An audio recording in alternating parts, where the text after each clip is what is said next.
मन के सवाल में आज का प्रश्न शिबानी का आया है।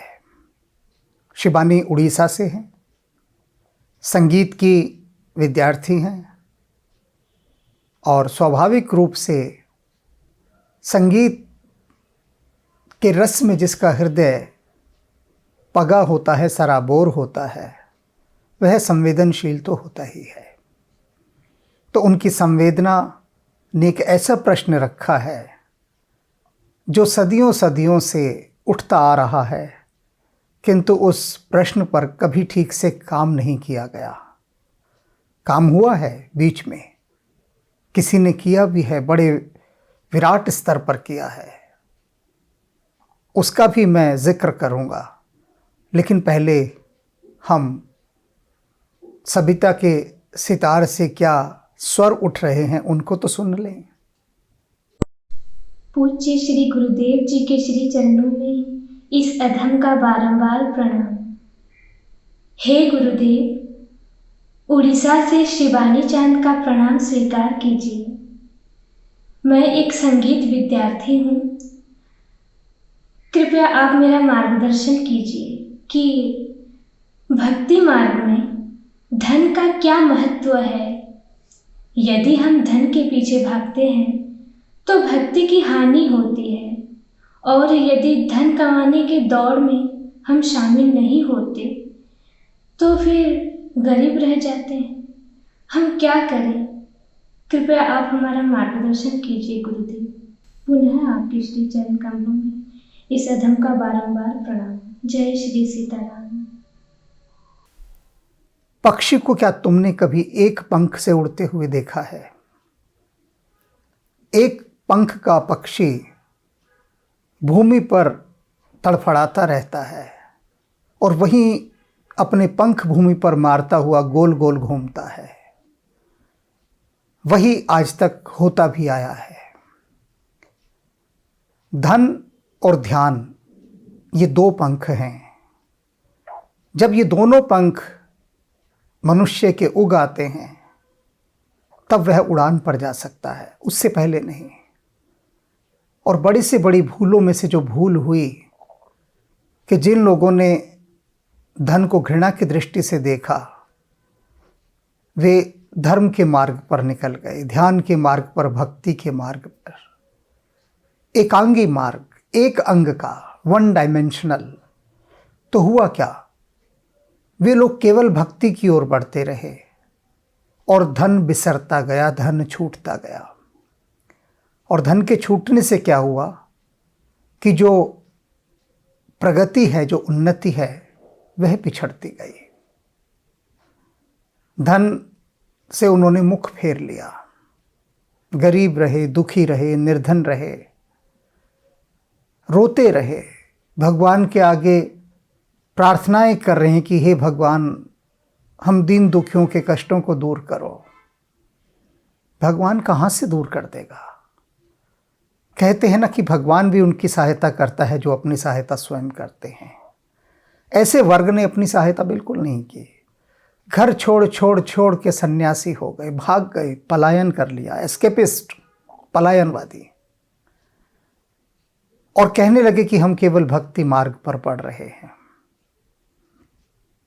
तो जो सन्यासी हैं, साधु हैं, वो जिंदा किस पर रहेंगे? धन पर ही तो रहेंगे। कहीं भी रहेंगे, भोजन तो चाहिए। कहाँ से आएगा भोजन? तो गृहस्थ के आगे हाथ फैलाएंगे और उन्हीं गृहस्थों को गालियां भी देंगे कि तुम पापी हो, हर समय मोह माया में, पैसों में उलझे रहते हो। हमें देखो, हम केवल परमात्मा की ओर लगे हैं, सब कुछ छोड़ दिया, त्याग दिया। लेकिन त्यागने के बाद भी क्या हुआ?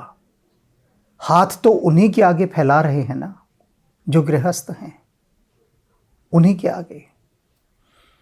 जो प्राचीन काल में ऋषि मुनि थे, जिन्होंने वेद, उपनिषद, पुराण, इन सब की रचना की, वे ऐसे नहीं थे।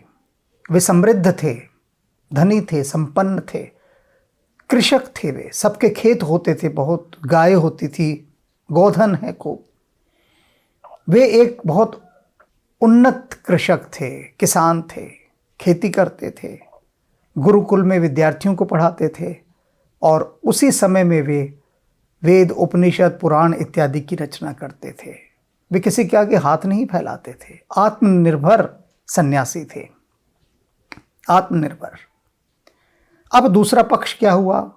संसार के उन लोगों का जिन्होंने धन को ही अपना सब कुछ मान लिया, धन पिशाच होकर रह गए, सिर्फ पैसे की दौड़ में, भूख में, मशीन की तरह सिर्फ पैसा कमाने लगे और उन्होंने धर्म की तरफ से मुख मोड़ लिया। एक्सट्रीमिस्ट। वही भूल जो धर्म के पथ पर चलने वालों ने की, वही भूल धन के पथ पर चलने वालों ने की। धर्म की ओर देखना छोड़ दिया, ध्यान की ओर, सत्य की ओर, उन सब से अपना मुख मोड़ लिया। तो क्या हुआ? वे धन पिशाच बनकर रह गए, विकास नहीं हुआ भीतर का। ये बात समझी ओशो ने। ओशो ने एक शब्द दिया, बुद्धा दि जोरबा। उन्होंने कहा धन और ध्यान, इन दोनों के पंख लगाकर उड़ना है। ये पहले एक संबुद्ध रहस्यमयी सदगुरु हुए हैं ओशो, जिन्होंने कहा कि मैं केवल अमीरों का भगवान हूं। जब उनको लोगों ने कहा कि आप तो अमीरों के भगवान हैं, उन्होंने कहा बिल्कुल हूं, क्योंकि गरीब क्यों रहा जाए। गरीब रहकर कभी भक्ति नहीं हो सकती, याद रख लीजिए।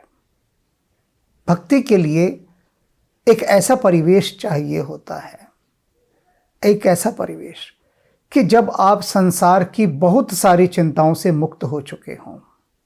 भक्त भी तो कहता है ना, भूखे पेट ना हुई भजन गोपाला, यह लो अपनी कंठी माला। ये भूखे पेट भजन नहीं होगा। जो धनी से धनी व्यक्ति हैं, अमीर से अमीर आदमी, वे बहुत जल्दी भक्ति मार्ग की ओर बढ़ सकते हैं। क्यों? क्योंकि उनके पास सुविधा है, एक अपॉर्चुनिटी है।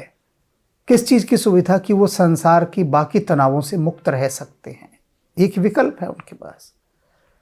अब एक गरीब आदमी है जिसको सिर्फ अपनी रोटी रोजी का ही प्रबंध करने के लिए अपनी जीवन की सारी शक्ति को झोंक देना है, तो वो तो भगवान के आगे सारा दिन केवल रोता ही रहेगा, ध्यान तो नहीं करेगा, अंतर यात्रा पर तो निकल ही नहीं सकता, रोना गिड़गिड़ाना ही चलता रहेगा। ये जो शब्द है सन्यासी, इसे समझा ही नहीं गया। गृहस्थ सन्यासी, जैसे कृष्ण हैं, गृहस्थ सन्यासी हैं। कृष्ण से बड़ा योगी आपको खोजे नहीं मिलेगा और कृष्ण से बड़ा भोगी आपको नहीं मिलेगा। वे योगी और भोगी दोनों का एक समन्वय है, कॉम्बिनेशन है। और भोगी भी कैसे? अनासक्त भोगी, आसक्ति नहीं है किसी भी चीज़ में। तो अगर जीवन में यदि आगे बढ़ना है, और धन को क्यों कोसा जाए? अभी राजस्थान से एक महिला ने मुझसे कहा कि उसने भागवत में सुना है कि सोने में कलयुग का वास होता है, इसलिए वह सोने को नहीं पहनती, सोने से दूर रहती है। अब जो भी व्याख्याकार हैं, व्याख्या करने वाले हैं, वे बस व्याख्या कहकर आगे बढ़ जाते हैं, उसके गूढ़ अर्थ नहीं बताते, सीधी सीधी ऊपरी ऊपरी बातें कह देते हैं। और उससे जो बेचारे सरल, सीधे, सच्चे मन के जो भक्त हैं, वो भ्रमित हो जाते हैं। अब जिस भी किसी ने, कथावाचक ने कहा कि सोने में कलयुग का वास होता है, सोने को ना पहनो, अब उसने इसकी व्याख्या नहीं की। ये गाना सा गा के आगे बढ़ गए होंगे कथावाचक, और ऐसे ही न जाने कितने भक्तों के हृदय में बात बैठ गई होगी। अब मैं कहता हूं कि क्यों कहा कि सोने में कलयुग का वास होता है। सोने का अब यहाँ पर अर्थ लिया जाएगा, उसका गूढ़ार्थ क्या है, रहस्यमय अर्थ। सोना अर्थात लालच, लालच में कलयुग का वास होता है, सोने में थोड़ी ना। सोना तो लक्ष्मी है, और भगवान विष्णु की जो पत्नी है लक्ष्मी, उसमें कलयुग का वास हो सकता है कभी? सोचिए। सोने से मुंह फेरने का मतलब है कि लक्ष्मी जी से मुंह फेर लिया, विष्णु प्रिया से। तो ऐसी ऐसी नासमझियों की बातें भक्तों के मन में बिठा दी जाती हैं। गृहस्थ सन्यासी हरेक को होना होगा। जब तक मनुष्य गृहस्थ सन्यासी नहीं होगा तब तक ना वो धन कमा पाएगा और ना भक्ति कर पाएगा। सन्यासी होता है समन्यास, समान रूप से जिसका श्रृंगार किया गया हो उसको सन्यासी कहते हैं। सम योग न्यास 2 शब्दों से मिलकर बना है। और समान रूप से न्यास कब होगा? जब आप खूब धन कमाएंगे और खूब भक्ति करेंगे, दोनों चीजें, दोनों समानांतर।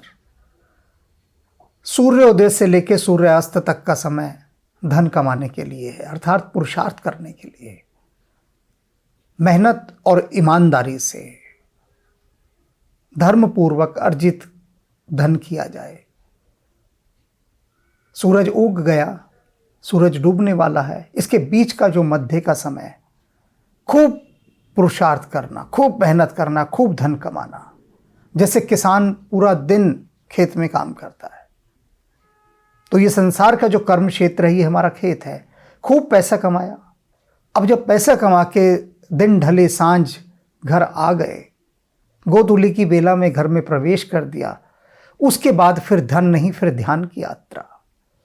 फिर सूर्यास्त से लेकर सूर्योदय के समय तक केवल ध्यान चले, भक्ति चले, उपासना चले। लेकिन चलता क्या है? क्या चलता है? दिन भर न्यूज़ चैनल चलता है, रात भर न्यूज़ चैनल चलता है। ये जो भेजा है ना मनुष्य का इस समय, वो एक न्यूज़ चैनल होकर रह गया है और कुछ नहीं। संसार में किसने किसे लूटा, किसने मारा, और राजनीति तो आजकल के मनुष्यों का एक भगवान हो गया है। उन्हें खोज खबर रखनी है, किस नेता ने क्या कहा, क्या किया। भक्ति से कोई अभिप्राय नहीं रह गया। तो सविता, मैं तुम्हें बात कहता हूं, जीवन में दोनों पंखों को लगाकर समान रूप से उड़ना है। अधिक से अधिक धन कमाना है, अधिक से अधिक खूब धनी होना है। क्योंकि अच्छे आदमी यदि धनी होंगे तो धरती का अधिक कल्याण होगा। रहीमदास जी ने कहा है, तरवर फल नहीं खात है, सरवर पिहई न पान, कही रहीम पर काज हित, संपत्ति सची है सुजान। संपत्ति सची है सुजान। सुजान अच्छे व्यक्ति, श्रेष्ठ व्यक्ति अगर धन इकट्ठा करेंगे, खूब सारा अपने पास, खूब पैसा जमा कर लेंगे, अच्छे इंसान, तो वो क्या करेंगे? कहीं रहीम पर काज हित। रहीमदास जी कहते हैं, अच्छे आदमियों के पास जितना अधिक पैसा होगा, पर काज हित, वो संसार के परमार्थ के लिए, परोपकार के लिए, कल्याण के लिए उस पैसे को खर्च करेंगे। कैसे? जैसे तरवर फल नहीं खाते हैं, वृक्ष अपना फल कहाँ खाते हैं। सरवर पिहई न पान, और तालाब अपना पानी नहीं पीते। कितना पानी होता है तालाब के पास, नदी के पास, क्या वो कहती है मैं ही पीऊंगी, अपने पास रखूंगी? क्या वृक्ष कहता है कि मैं अपने फल अपने पास ही रखूंगा? वो स्वयं गिरा देता है। नदी, तालाब, झील सब अपना पानी सब पर लुटा देती हैं संसार पर। तो ऐसे ही बिल्कुल इसी समान जो सज्जन लोग होते हैं, परोपकारी लोग होते हैं, सुजान ऐसे लोग जो होते हैं, धर्मात्मा लोग जो होते हैं, जितना अधिक धर्मात्मा धनी होगा उतना अधिक इस वसुंधरा का कल्याण होगा। पर हुआ क्या कि धन उनके हाथों में सिमट कर रह गया जो क्रूर, निरशंस और पापवात्मा हैं। तो पापात्माओं के पास जब धन जाएगा तो वो क्या करेंगे? उस धन से वे पूरी दुनिया पर राज करना चाहेंगे, सबको दबाना चाहेंगे, कुचलना चाहेंगे, क्योंकि पापात्मा है। और पुण्यात्मा के पास यदि धन होगा तो वो दीन दुखियों की सहायता में लगाएगा। तो इसलिए मेरी तो एक यही शिक्षा रहती है सभी लोगों से जिनसे भी मेरी बातचीत होती है, सभी के साथ, अच्छे लोगों के साथ, प्यारे लोगों के साथ, उनसे मैं यही कहता हूँ कि धन का त्याग मत करो, खूब अधिक धन कमाओ। जितने भी धर्मात्मा लोग हैं जो भक्ति मार्ग पर हैं, उन सभी को धर्मपूर्वक पुरुषार्थ करना चाहिए, धन कमाना चाहिए और काम करने में कोई संकोच नहीं। कोई काम छोटा नहीं होता, कोई भी काम। एक सब्जी वाले का बेटा मेरे पास आया और बोला कि मैं विद्यार्थी हूँ, आप मेरी कुछ सहायता कर दिया कीजिए, हमारी आर्थिक स्थिति ठीक नहीं है। मैंने कहा हाँ बिल्कुल करूँगा। तो एक काम किया कर, मेरी लाइब्रेरी जो है ना, पुस्तकालय, उसकी आके धूल वूल साफ कर दिया कर। वहाँ पर थोड़ा सफाई का ध्यान तुझे रखना है, बस मेरे पुस्तकालय का। और उसके बाद उससे मैंने पूछा क्या हुआ, तो उसने कहा कि मेरे पिताजी ने मना कर दिया कि हम ये छोटे काम नहीं करते हैं। भीख मांग लेंगे लेकिन पुरुषार्थ नहीं करेंगे, मेहनत नहीं करेंगे, ये छोटा काम हो गया। तो अपनी बुद्धि से यह निकाल दो कि कोई भी काम छोटा है। ईमानदारी से करना है, कोई काम छोटा नहीं है।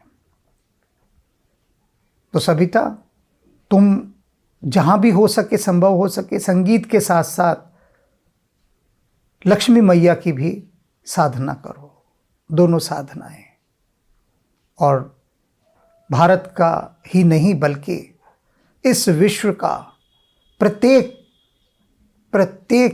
जो पुण्यात्मा है, जो भी धर्म के मार्ग पर है, सत्य के मार्ग पर है, दया, करुणा, ममता, प्रेम, इनके मार्ग पर जो भी है, उसे धन से मुख नहीं मोड़ना है। धन की ओर अधिक से अधिक यात्रा करनी है, अधिक से अधिक, क्योंकि धर्म तो उसके भीतर है ही। वह धर्म उस धन से इस धरती को और अधिक सुंदर बनाएगा, मंगलमय बनाएगा, कल्याणकारी बनाएगा, और सच में यह धरती तब अपने वसुधा नाम को चरितार्थ करेगी।